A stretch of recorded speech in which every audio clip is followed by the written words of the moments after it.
Hello guys, welcome back to my channel. I am Dr. Abdul Shafi Khan and you are watching my channel Dr. Shafi Khan Sir. Spoken English and grammar and learning different kind of sentences. And today we will learn here the using of as soon as and no sooner dash dash than. First of all, we will take an example here and what will be the meaning of the sentence. Look at the board here. As soon as the sun rises, he takes bath. जैसे ही सूरज निकलता है वैसे ही वह नहाता है. तो this is the sentence here. It depends the structure on as soon as. ये एज सून एज पर आधारित सेंटेंस है. इसमें अर्थ होता है एज सून एज का अर्थ होता है जैसे ही, और इसी सेंटेंस में बीच में कॉमा लगा होता है. कॉमा जो अर्थ देता है वो होता है वैसे ही. आइए, as soon as the sun rises, जैसे ही सूरज निकलता है वैसे ही. ये जो कॉमा है यहाँ पर वो अर्थ दे रहा है वैसे ही का. ही टेक्स बाथ, वैसे ही वह नहाता है. तो जैसे ही सूरज निकलता है वैसे ही वह नहाता है. इसको हम दूसरे अंदाज में यूं कह सकते हैं, जब हम no sooner dash dash then का यूज़ करेंगे तो ये सेंटेंस होगा कि सूरज निकलता ही नहीं कि वह नहाता है. यानी अपनी बात को बहुत इम्प्रेसिव बनाने के लिए, अलंकारिक बनाने के लिए, सुंदरता देने के लिए हम एक ही सेंटेंस को अलग अलग तरह से यूज़ करते हैं. और जो हमारे लर्नर्स हैं इंग्लिश स्पोकन वाले, वो इन सेंटेंसेस को अपनी भाषा को इम्प्रेसिव बनाने के लिए और प्रभावशील बनाने के लिए इन दोनों स्ट्रक्चर का यूज़ कर सकते हैं. तो यहाँ हम दो चीज़ें एक साथ सीख रहे हैं. हम स्ट्रक्चर बुक को भी हमने सीखा और स्ट्रक्चर के बाद स्पोकन इंग्लिश में इसका यूज़ कैसे किया जाएगा वो भी हम देख रहे हैं. दूसरा, यहाँ पर वो स्टूडेंट्स जो 9th, 10th, 11th और 12th के स्टूडेंट्स हैं, उनके लिए ये सेंटेंस चेंज करने के लिए ज़रूर आता है. ये वाइस वर्सा भी होता है. यानी एज सून एज का सेंटेंसेस अगर दिए हुए होते हैं तो वो no sooner dash dash then लगाकर किस तरह सेंटेंस को चेंज किया जाता है वो पूछता है, या no sooner dash dash then लगा कर देता है और हमें उसे कन्वर्ट करना होता है एज सून एज के साथ. तो दोनों तरह के सेंटेंसेस आज हम देखने वाले हैं. अगर आप इस चैनल में नए हैं तो आपसे रिक्वेस्ट है कि आप इसको तुरंत इसको सब्सक्राइब कर लें ताकि मेरे वीडियोस आप तक पहुंचते रहें. और डिफरेंट टॉपिक्स पे हम आपको अलग अलग तरह के वीडियोस लगातार आपको बनाए जा रहे हैं. पिछले वीडियोस भी आप डिस्क्रिप्शन बॉक्स में जाकर उनके लिंक को क्लिक करके आप उन वीडियोस को भी देख सकते हैं जो रिलेटेड होते हैं स्पोकन इंग्लिश में और ग्रामर में. चलिए इस फर्स्ट सेंटेंस देखते हैं. As soon as the sun rises he takes bath. जैसे ही सूर्य निकलता है वैसे ही वह नहाता है. इस सेंटेंस को हम यहाँ यूज़ करने वाले हैं no sooner dash dash then. आइए हम इसका आपको अर्थ बताते हैं कि ये no sooner dash dash then है क्या. नो सूनर का अर्थ होता है ही नहीं. नो सूनर ही नहीं. और डैश डैश का अर्थ होता है कि सेंटेंस के कुछ दूरी पर जाने के बाद यूज़ किया जाता है देन का, और ये होता है इसका अर्थ छोटा वाला की. जब हम अपने रिदमिक सेंटेंस में जब हम कोई सिलसिला जारी रखते हैं और वो को ब्रेक नहीं होने देते हैं तो हम छोटा की लगाकर उस बात को पूरा करते हैं. तो यहाँ हम देखेंगे कि जैसे ही सूर्य निकलता है वैसे ही वह नहाता है.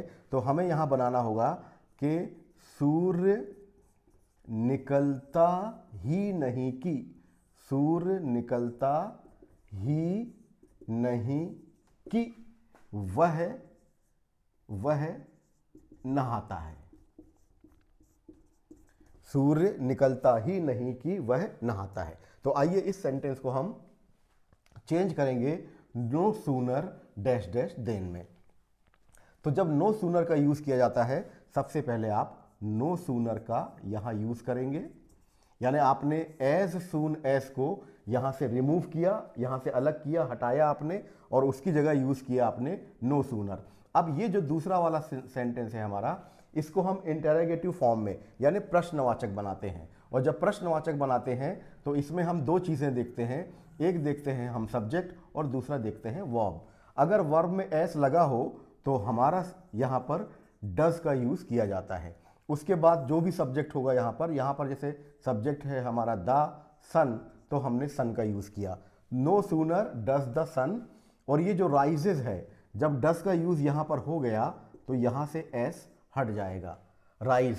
और इस वाले क्लॉज को यानी इस वाले सेंटेंस के हिस्से को हम देन लगाकर जो का त्यों जोड़ देंगे। Then he takes bath, then he takes bath. यहां पर हम कोई भी चेंज नहीं कर रहे हैं। तो देखिएगा हमने क्या किया, नो सूनर लगाया, इस सेंटेंस को हमने इंटेरोगेटिव फॉर्म में बनाया यानी प्रश्नवाचक बनाया।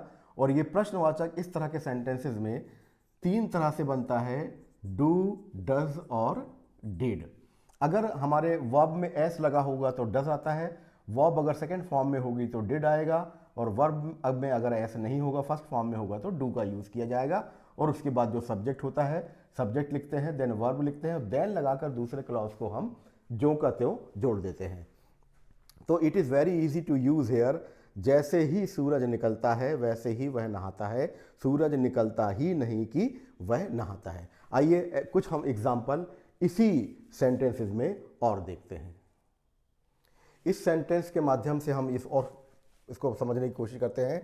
As soon as he saw the police, जैसे ही उसने पुलिस को देखा, इसका अर्थ हुआ यहाँ पर जैसे ही उसने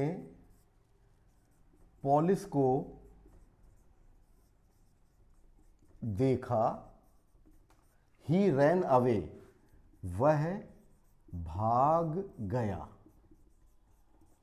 जैसे ही उसने पुलिस को देखा वह भाग गया। As soon as he saw the police, as soon as he saw the police he ran away, जैसे ही उसने पुलिस को देखा वह भाग गया। तो हमें उसको नो सूनर में लगाना होगा कि उसने पुलिस को देखा ही नहीं कि वह भाग गया। तो फिर हम आइए इसको देखते हैं क्या करेंगे। ये जो हमारा एज सून एज है, इसको हम हटाकर यहाँ पर नो सूनर का यूज़ करेंगे। तो हमने यहाँ लिखा नो सूनर, ये हमारा आंसर बन रहा है no sooner.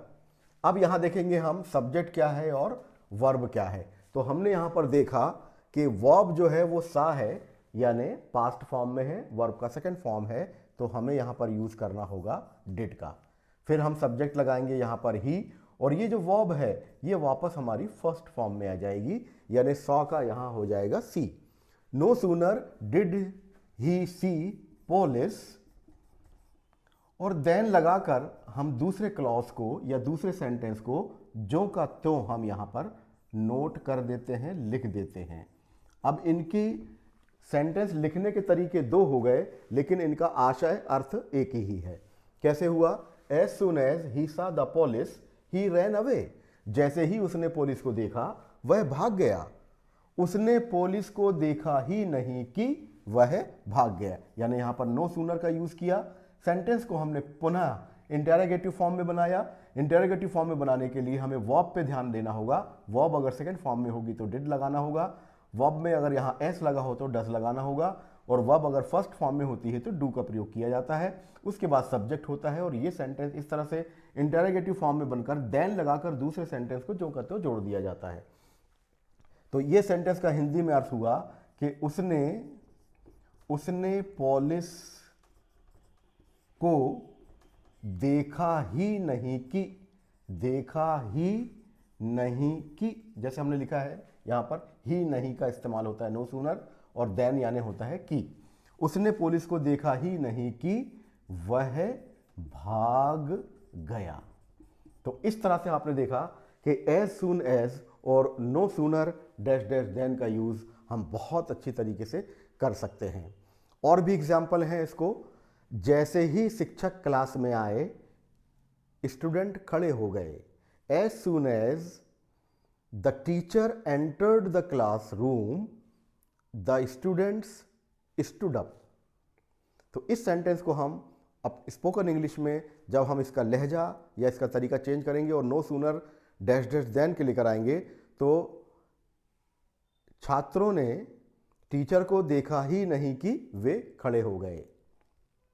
No sooner did the teacher enter the classroom, then the students stood up. तो इस तरह के सेंटेंस में हम no sooner dash dash then का यूज़ एज सून एज को हटाकर या एज सून एज को हटाकर no sooner dash dash then का यूज़ हम कर सकते हैं। तो हम स्पोकन इंग्लिश में भी इसका यूज़ करेंगे, और जो ग्रामर के जो जानने वाले हैं या जो कॉम्पिटिटर हैं आने वाले समय में एग्जामिनेशन में फ़ाइट करने वाले हैं, उनके लिए भी एक प्रॉब्लम होती है, समस्या होती है कि एज सून एज को रिमूव करके no sooner dash dash then का यूज़ कैसे करें, या no sooner dash dash then वाला सेंटेंस आया हुआ है तो उसको एज सून एज का इस्तेमाल कैसे करें। तो ये वाइस वर्सा सेंटेंस होता है। अगर एज सून एज दिया हुआ है तो no sooner dash dash then लगाना है, और अगर no sooner dash dash then लगा कर दिया है तो आप एज सून एज का इस्तेमाल करेंगे। इसमें मुख्य जो हमारा काम करने का जो भाग है वो होता है सब्जेक्ट और वर्ब। सब्जेक्ट हमें देखना होता है कि सिंगुलर नंबर में है या प्लूरल नंबर में है, और वर्ब देखना पड़ता है कि वर्ब किस टेंस में है। अगर वर्ब प्रेजेंट टेंस में है तो या तो डू का यूज़ किया जाएगा या डस का किया जाएगा, और अगर वर्ब पास्ट टेंस में है तो डिड का यूज़ किया जाएगा। और अगर उसमें नो सूनर में अगर डिड का यूज़ किया है तो वर्ब वापस सेकंड फॉर्म में आ जाएगी, और वर्ब अगर नो सूनर के साथ में डस का यूज़ किया गया है तो वर्ब में एस लग जाएगा।